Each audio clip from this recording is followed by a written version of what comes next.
One day, we all woke up and got dressed for school, unaware that it would be our last.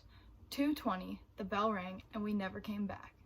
3 years of high school we completed from August to June, but the fourth, we fell short and our final year ended too soon.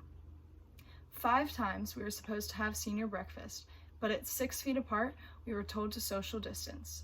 7 semesters we spent together in the building, but the 8th was online.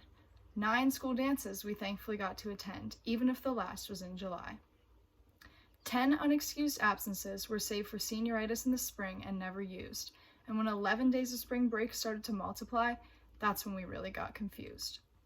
12 hours were supposed to be spent dancing for Youth-On in the gym, but on the 13th of March, senior year ended on a whim.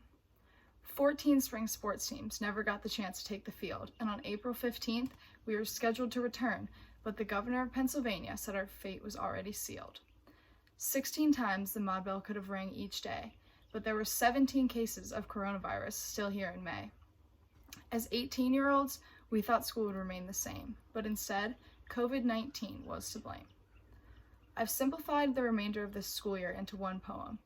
Truthfully though, there are not enough numbers to encapsulate how truly strange our senior year turned out to be.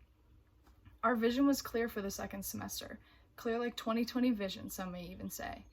But history decided to choose us, and just as rapidly as the toilet paper flew off the shelves, our 20/20 vision was no longer crystal clear.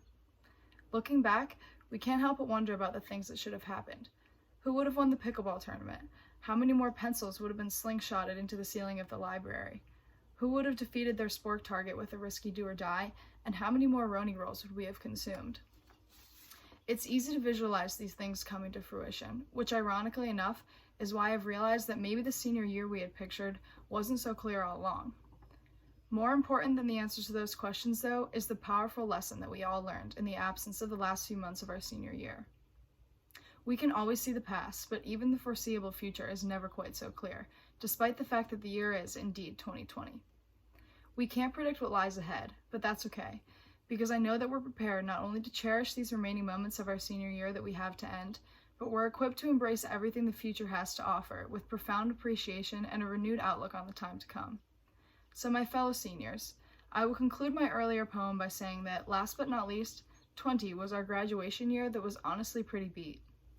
But rather than focus on what was lost, I encourage you all to inhale the future with all of its uncertainty and exhale the past, even if it is filled with everything senior year could have been, because the future may not be clear, but it sure is bright. So wash your hands, ration your toilet paper, and always remember to look ahead, because hindsight is the only kind of vision that is truly 20/20.